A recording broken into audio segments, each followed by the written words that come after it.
Hi hello welcome to Yoyo TV. So ప్రస్తుతం మనం ఇప్పుడు డాక్టర్ శివభరత్ రెడ్డి గారు ఉన్నారు, వైఎస్ఆర్సీపీ డాక్టర్ సెల్ అధ్యక్షుడు.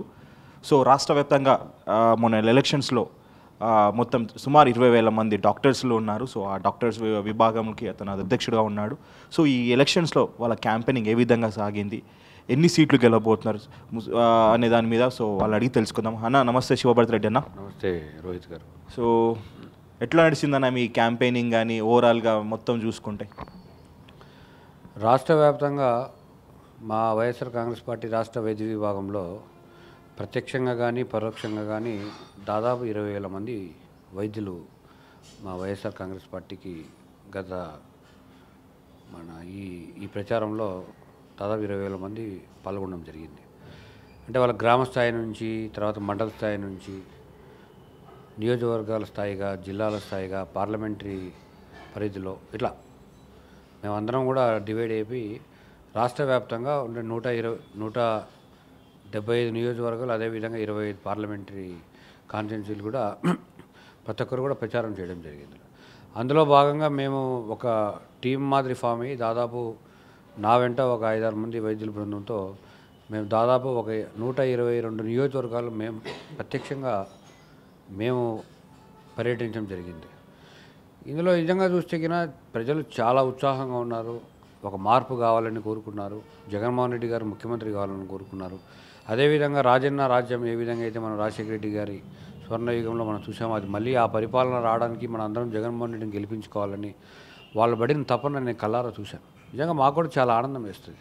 ఎందుకంటే జగన్మోహన్ రెడ్డి గారి కుటుంబంతో మేము దాదాపు 40 సంవత్సరాల నుంచి ఆ కుటుంబం వెనక నడిచిన వాళ్ళం మేమందరం.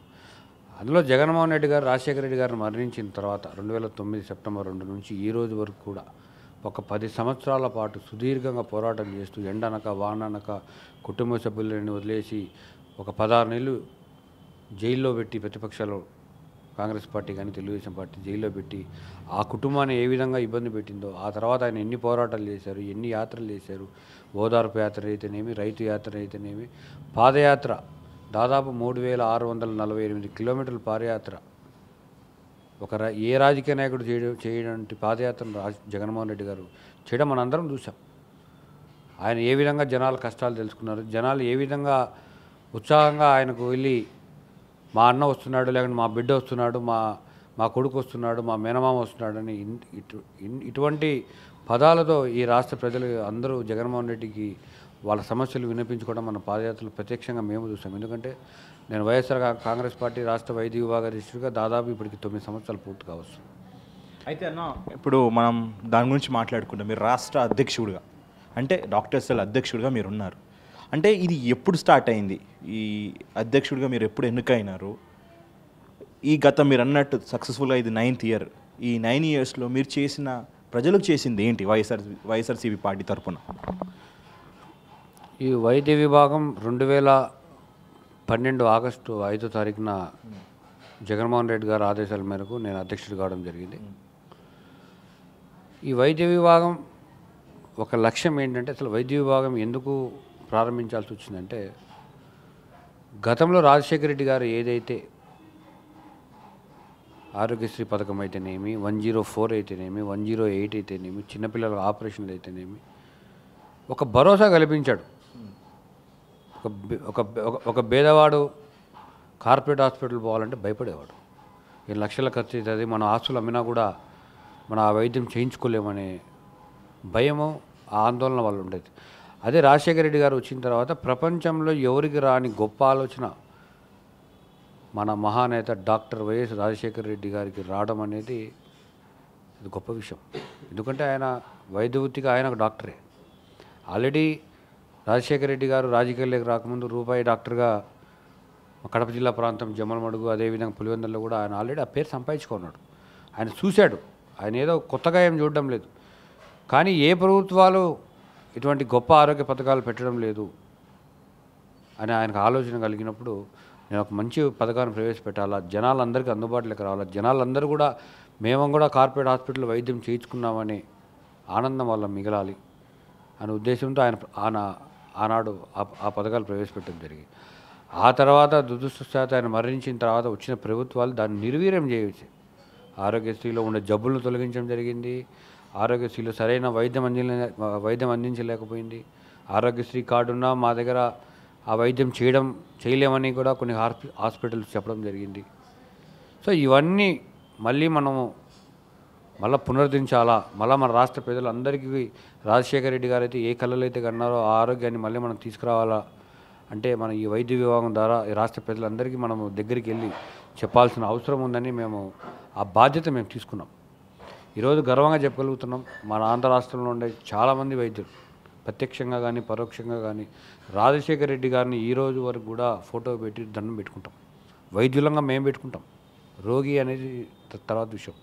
ఎందుకంటే ఒక గొప్ప డాక్టర్లకు ఎంతోమంది గుర్తింపు ఇచ్చాడు ఆయన. ఎంతోమంది డాక్టర్లతో ఒక సేవా కార్యక్రమాలు చేయించాడు. ఎంతోమందికి వైద్యం చేయించాడు. ఎవరు ఊహించినంత వైద్యాన్ని రాజశేఖర రెడ్డి గారు ఇచ్చారు. అవన్నీ మళ్ళీ మేము చెప్పాలి, జనాలకు తీసుకెళ్ళాలి, జనాలకు అందుబాటులోకి రావాలి అనే ఒక పోరాట స్ఫూర్తితో కూడా మేము ఈ వైద్య విభాగాన్ని స్టార్ట్ చేయడం జరిగింది.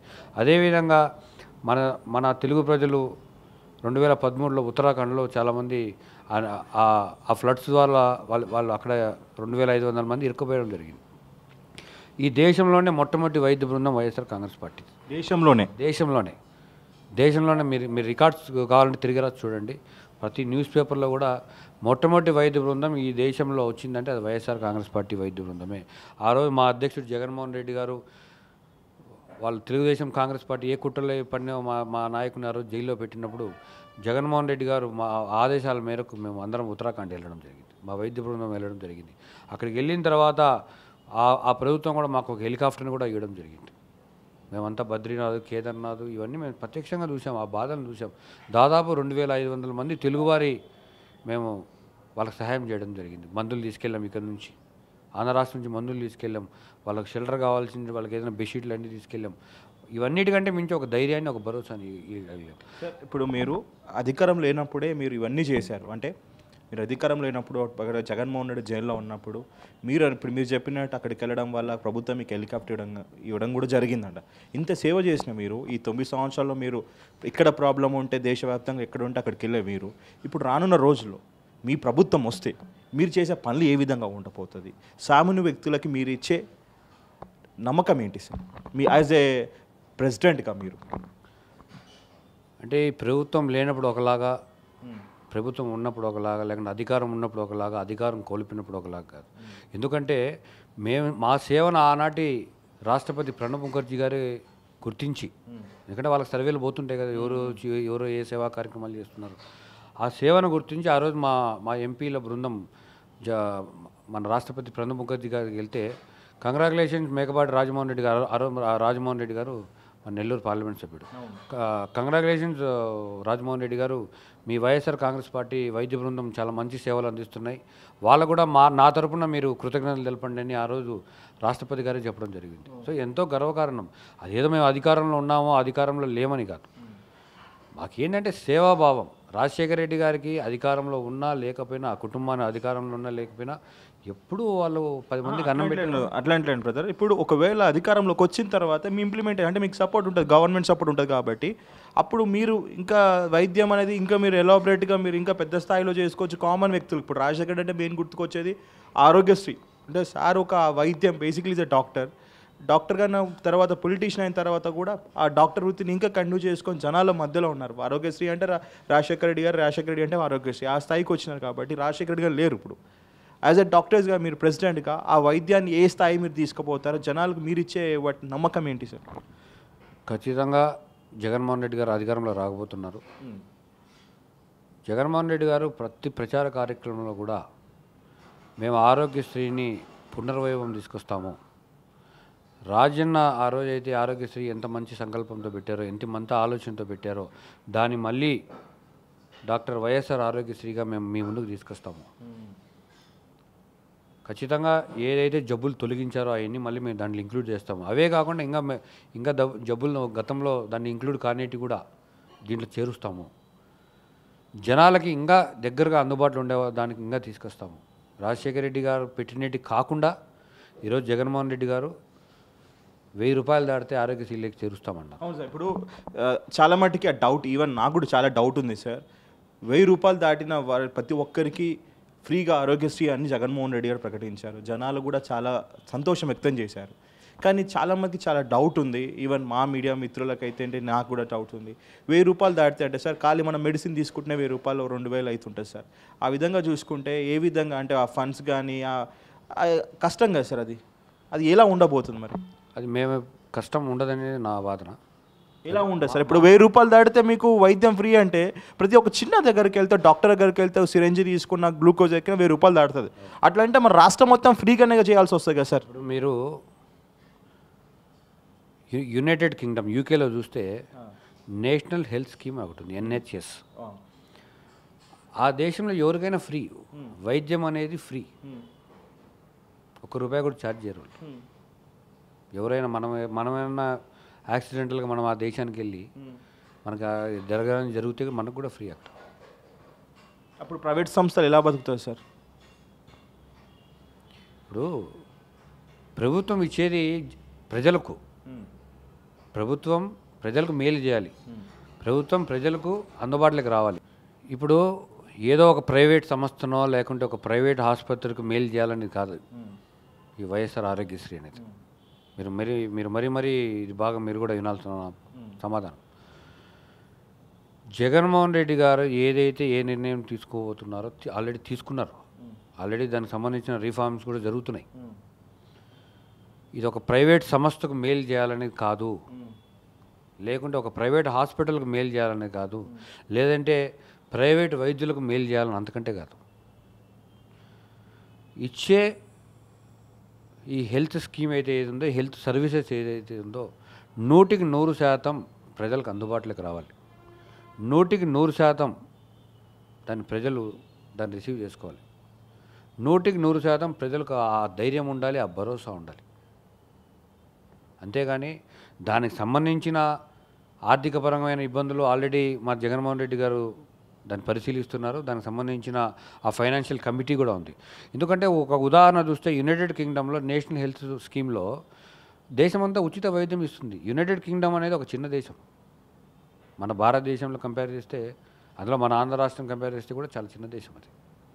అటువంటి దేశంలోనే నేషనల్ హెల్త్ స్కీమ్ ద్వారా ఒక యూనివర్సల్ కాంప్రిహెన్సివ్ హెల్త్ కేర్ అంటే అందరికీ సమాన వైద్యం అందించాలనే లక్ష్యమే వైఎస్ఆర్ కాంగ్రెస్ పార్టీ. ఇట్లా రాష్ట్రం మొత్తం ఏపీ రాష్ట్రం మొత్తం ఫ్రీ వైద్యం ఇస్తే మన కార్పొరేట్ స్థాయి ఉన్న హాస్పిటల్స్కి ఎలా ఉండబోతుంది సార్? ఇప్పుడు అంటే ఫ్రీ వైద్యం అంటే మేము ఇచ్చేది అది తీసుకునేది ప్రజలే. ఎవరికైతే ఆరోగ్యం బాగాలేదో రోగికి అది వచ్చేది. కానీ అది వైద్యం చేయాల్సింది ప్రైవేట్ హాస్పిటల్స్ లేకుంటే గవర్నమెంట్ హాస్పిటల్సే కదా. సో గవర్నమెంట్ హాస్పిటల్ అంటే ఇండైరెక్ట్ ఫ్రీ ఉంటుంది. మరి ప్రైవేట్ హాస్పిటల్ అంటే ఆ స్థాయి రేంజ్లో ఇప్పుడు మీకు ఒక్కరోజు ఐసీలో ఉంటేనే 5000 తీసుకునే ప్రాసెస్ సార్. అలాంటిది ఇప్పుడు వాళ్ళ హాస్పిటల్స్ కమర్షియల్గా వాళ్ళు గెటన్ కావాలంటే ఎలా ఉండబోతుంటుంది? అంటే దానికి ఇదివరకే దానికి కొన్ని ప్యాకేజీలు కూడా మనం ఆల్రెడీ పెట్టడం జరిగింది ఆరోగ్యశ్రీలో. గత 10 ఏళ్ళ నుంచి ఉన్నాయి. ఈ ఆరోగ్యశ్రీ మనం అంటే మన పేషెంట్ వెళ్తున్నాడంటే ఏదో వాళ్ళ టారిఫ్ ప్రకారం కాదు. ఆల్రెడీ గవర్నమెంట్ ఒక టారిఫ్ కేటాయించేటది. అది మనం అందరికీ వైద్యం అందించకపోవచ్చు. దానికి సంబంధించిన వైట్ రేషన్ కార్డు హోల్డర్స్కో లేకుంటే ఆరోగ్యశ్రీ కార్డు హోల్డర్స్కో లేకుంటే బిలో పావర్టీ లైన్ ఉన్న వాళ్ళకో, ఆర్థికంగా వెనకబడి ఉన్న వాళ్ళకో, అగ్రకులాల్లో కూడా ఆర్థికంగా వెనకబడి చాలామంది ఉన్నారు. అంటే యాజ్ పర్ నామ్స్ ప్రకారము కేటాయిస్తారా సార్? యాజ్ పర్ నామ్స్ ప్రకారం కేటాయిస్తాము. దానికి ఒక రూల్స్ అండ్ రెగ్యులేషన్స్ ఉన్నాయి, దానికి ఒక పాలసీలు ఉంటాయి. సో అంత ఆషామాషిది కాదు. దీనికి ఒక సపరేట్ బడ్జెట్ కూడా కేటాయించడం జరుగుతుంది. ఎందుకంటే మనం ప్రపంచ దేశాల్లో చూస్తే అగ్రరాజ్యాలు అమెరికా లేకుంటే ఆస్ట్రేలియా లేకుంటే యునైటెడ్ కింగ్డమ్ లాంటి దేశాలలో దాదాపు దేశ బడ్జెట్లో 12% బడ్జెట్ కేటాయిస్తారు ఆరోగ్యానికి. యాజ్ వెల్ యాజ్ మనం చూస్తే మన రాష్ట్రంలో ఇప్పుడు చూస్తే కినా ఓన్లీ 4.6 to 5.2 వరకే ఉంది. సో ఆ బడ్జెట్ కూడా మన మన మన మెయిన్ బడ్జెట్లో ఈ హెల్త్కి కూడా సపరేట్ బడ్జెట్ అని కేటాయించడం జరుగుతుంది. దాన్ని కూడా దాన్ని పెంచుతారు, ఆ పర్సంటేజ్ కూడా పెంచుతారు. అది మన కొద్ది రోజుల్లో మనకు ఆ పాలసీల రూపంలో అది మనకు ఆ ప్రభుత్వం రాగానే జగన్మోహన్ రెడ్డి గారు అది అందరికీ కూడా వివరించడం జరుగుతుంది. ఓకే. అండ్ ఆ ఆరోగ్యశ్రీకి ఏమైనా నేమ్ గిట్ల ఏమన్నా? ఆరోగ్యశ్రీ నేను చెప్పాను కదా, వైఎస్ఆర్ ఆరోగ్యశ్రీ. అంతే, వైఎస్ఆర్ 100% అది డాక్టర్ వైఎస్ఆర్. ఒక జనాలకు వచ్చే క్లారిటీ ఏంటంటే యాజ్ మీరు 1000 రూపాయలు దాటిన ప్రతి ఒక్కరికి వైద్యం అంటే చాలామంది ఒక ఉన్న స్థాయిలో ఉన్న వాళ్ళు కూడా ఫ్రీగా వైద్యం చేసుకుంటారు. కాకుండా యాజ్ పర్ రూల్స్ ప్రకారం దానికి ఒక టారిఫ్ ఉంటుంది. అంటే ఒక ration, white ration card, below poverty ఉన్న వాళ్ళకి వైద్యం అన్నట్టు అంతే కదా సార్? క్లారిటీ. అవును. ఇప్పుడు ఆర్థికంగా బలమైన వ్యక్తులకు మనం ఆరోగ్యశ్రీ ఇవ్వాల్సిన అవసరం లేదు. సో వాళ్ళు కూడా అడగరు బహుశా, నాకు తెలిసి కూడా. సో ఎవరైతే నిజంగా అవసరం ఉందో, ఎవరైతే ఆర్థికంగా వెనకబడి ఉన్నారో, ఎవరైతే వైద్యం చేయించుకోలేరో, అదేవిధంగా కొందరు అగ్రకులాలు వాళ్ళకి ఏదైనా ఆరోగ్యశ్రీ కార్డు లేకుంటే దాన్ని సీఎం రిలీఫ్ ఫండ్ అనే రూపంలో కూడా దానికి మన ముఖ్యమంత్రి సహాయ నిధి కింద నుంచి కూడా ఇవ్వడం జరుగుతుంది ఆల్రెడీ.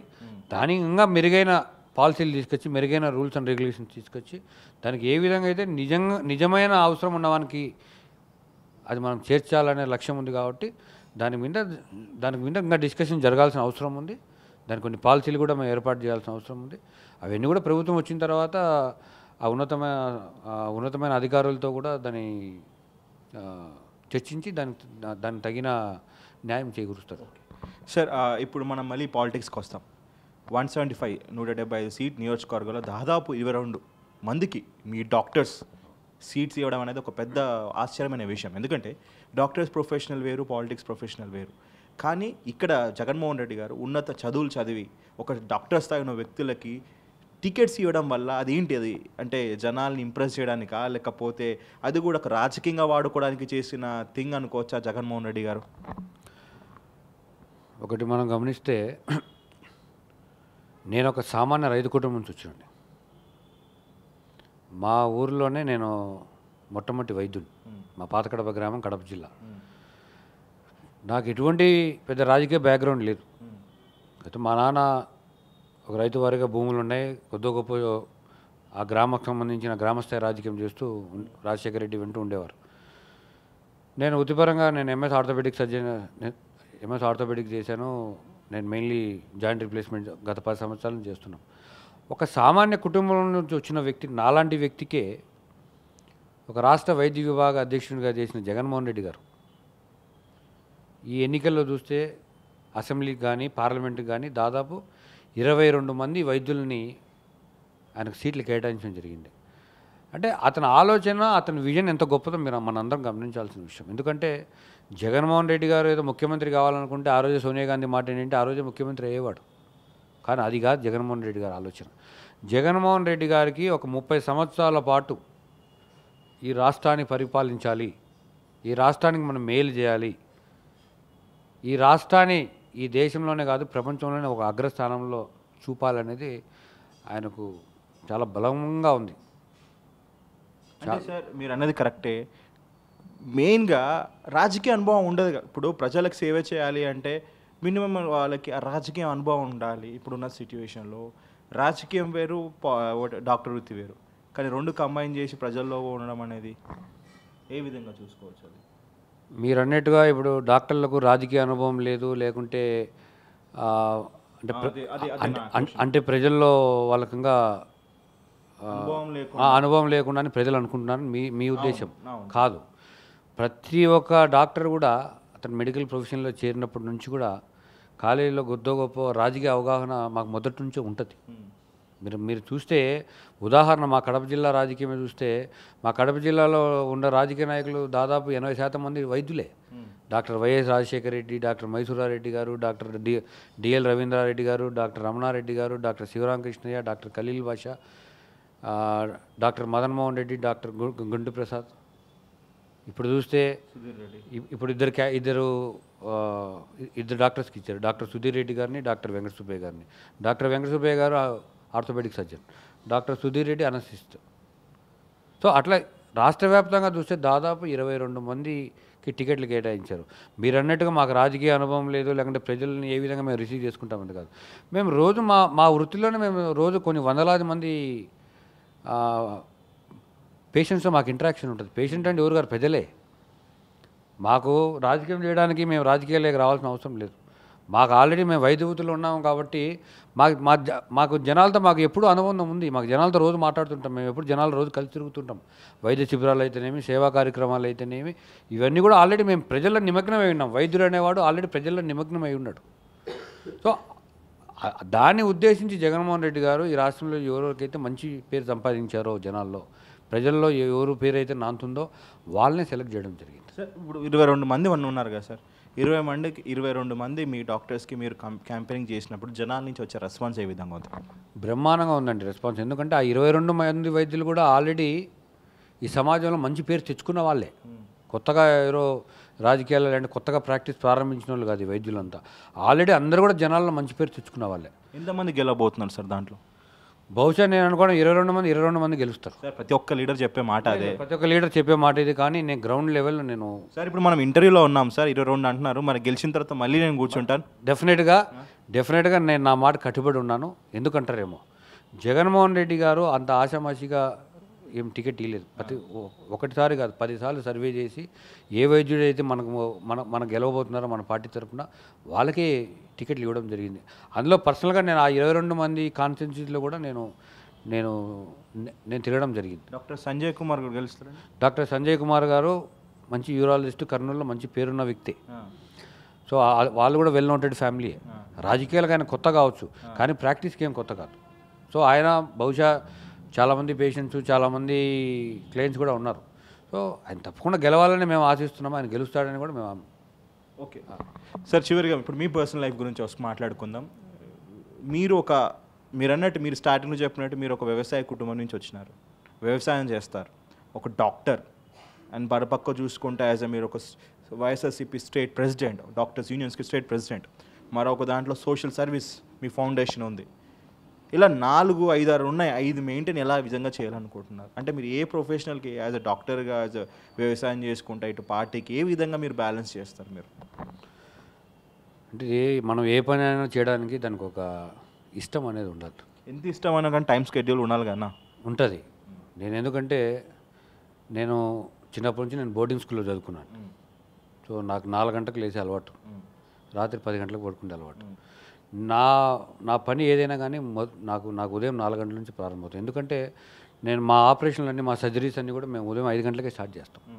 నా ఏది ఉన్నా కానీ నా పని 9-10 గంటలకు అయిపోయిన తర్వాత మిగతా కార్యక్రమాలు, రాజకీయమో లేకపోతే సేవా కార్యక్రమాలు లాంటివి అందరితో కలిసి తిరగడము, ఇవన్నీ నేను మా ఫ్యామిలీకి ఆ టైం కేటాయించడము.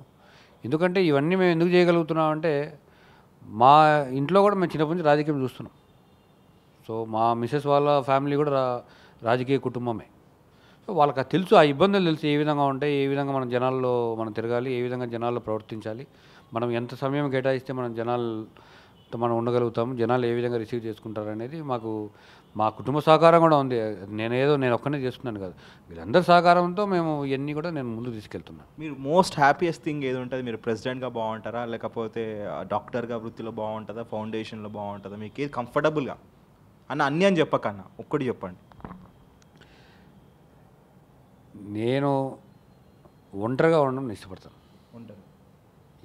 ఇవన్నీ చాలా బిజీ షెడ్యూల్లో, చాలా ఈ టెన్షన్స్లో, ఈ ప్రొఫెషన్లో ఇవన్నీ ఉన్నా కూడా, ఆర్థిక సమస్యలు ఇవి ఉన్నా కూడా నేను ఒంటరిగా ఒక 5 నిమిషాలు కూర్చున్నానంటే నాకంటే బలమైన లేడనేది నా భావన. అన్న ఇది చాలా ఇంపార్టెంట్, ఇది మీరు మాత్రం బ్రేక్ చేస్తారు. మాకు వచ్చిన విషయం ఏంటంటే ఇవన్నీ ఏ న్యూస్ ఛానల్ కూడా తెలియదు. ఓపెన్గా చెప్తానంటే నేను చెప్తాను. అసలు జగన్ సార్కి ఏమైంది, జగన్మోహన్ రెడ్డి గారికి ఏమైంది? అంటే రూట్ కెనాల్ అయిందని చెప్పేసి మాట్లాడడానికి ఇబ్బంది పడుతున్నారని చెప్పేసి ఉన్నారు. వాస్తవమే. నేను కూడా జగన్మోహన్ రెడ్డి గారిని ఎలక్షన్ తర్వాత కలవలేదు వాస్తవంగా.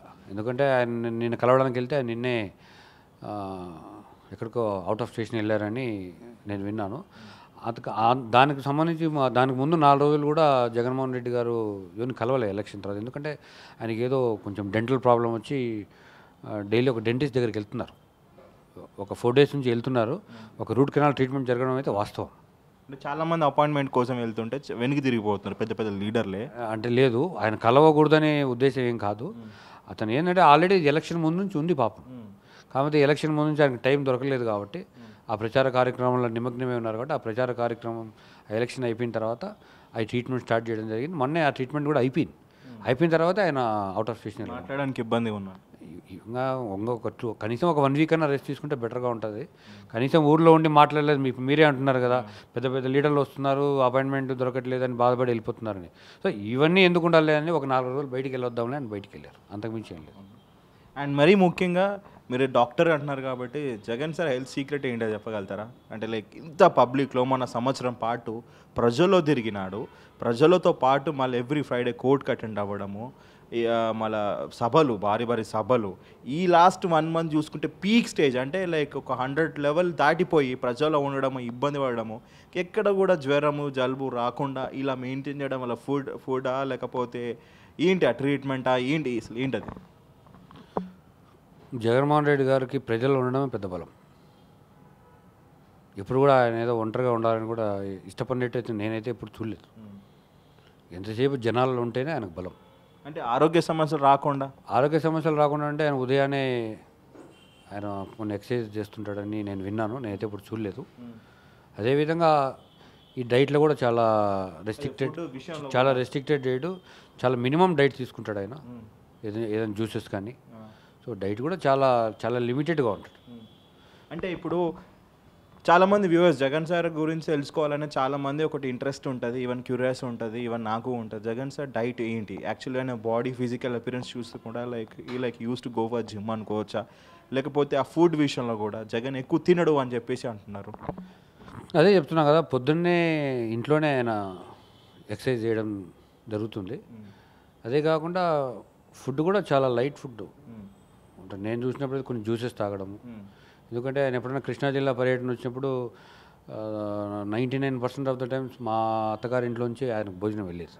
సో ఆయన ఏంటంటే లైట్గా ఏదైనా పుల్కా, ఒక 1-2 కర్రీస్, చిన్న కర్డ్ రైస్, నేను చూసిన దాంట్లో అది అంతకు మించి ఏం ఉండదు. బహుశా ఏదైనా ఎప్పుడైనా అలసిపోయినప్పుడు ఏదైనా కాఫీ, అంతకు మించి. అంటే ఇంత జనాలు ఈ ఎండలో ఉన్న కూడా ఇవే డైట్ మెయింటైన్. నేను 10 సంవత్సరాల నుంచి జగనన్నను చూస్తున్నాను. 10 సంవత్సరాల నుంచి నా కంటికి కనపడింది ఇదే. సో జగన్ గారి సీక్రెట్ అదే అనుకోవచ్చు. డెఫినెట్లీ 100% అదే. సో చివరిగా యాజ్ ఎ డాక్టర్స్ యూనియన్స్ ప్రెసిడెంట్గా శివభరత్ రెడ్డి గారు రాజకీయ భవిష్యత్తు ఎలా ఉండబోతుంది? అది నా చేతిలో ఏం లేదు. నేను అసలు ఊహించింది నాకు జగన్మోహన్ రెడ్డి గారు ఇచ్చారు. ఇది ఏదైనా నా భవిష్యత్తు అయినా జగన్మోహన్ రెడ్డి గారు నిర్ణయిస్తారు. మీరు ఏది ఇచ్చినా కట్టుబడి ఉంటారా? డెఫినెట్గా 100% పదవి ఉన్నా లేకపోయినా నా ఆఖరి శ్వాస వరకు జగన్మోహన్ రెడ్డి గారి కుటుంబంతో ఉంటాననేది మీ ద్వారా చెప్తున్నాను. థ్యాంక్ యూ అన్న. ఇంత బిజీ స్కెడ్యూల్లో కూడా గత 3 రోజుల నుంచి మీ ఇంటర్వ్యూ కోసం ట్రై చేస్తుంటే లైక్ మీ ప్రొఫెషనల్లో మీరు బిజీ అయిపోయారు. చివరిగా మాకు టైం ఇచ్చి చాలా విషయాలు జగన్మోహన్ రెడ్డి గారి గురించి అయితే ఏంటి, ఆరోగ్యశ్రీ గురించి చాలామంది డౌట్స్ ఉన్నాయి, ఎస్పెషల్లీ మాకు కూడా. అంటే 1000 రూపాయలు దాటితే వైద్యం అనేది అసాధ్యమైనది, కానీ అది ఏ విధంగా సాధ్యమవుతుందని మీరు చెప్పారు. అండ్ జగన్మోహన్ రెడ్డి గారి హెల్త్ టిప్స్ అయితే ఏంటి, జగన్ సంబంధించిన గారి రూట్ కెనాల్ విషయంలో చాలా క్లియర్గా ఎక్స్ప్లెయిన్ చేశారు. Thank you for the valuable time అన్న. Thank you so much. Hello, మిమ్మల్నే ఫిలిం సెలబ్రిటీస్ రియల్ స్టోరీస్ ఏంటో తెలుసుకోవాలనుందా? లేటెస్ట్ గా రిలీజ్ అయ్యే మూవీ రివ్యూస్ నేను చెప్తే వినాలనుందా? ఇంకెందుకు ఆలస్యం, యోయో టీవీని సబ్స్క్రైబ్ చేసుకోండి. అలాగే మర్చిపోకుండా యోయో టీవీ యాప్ ని కూడా డౌన్లోడ్ చేసుకోండి.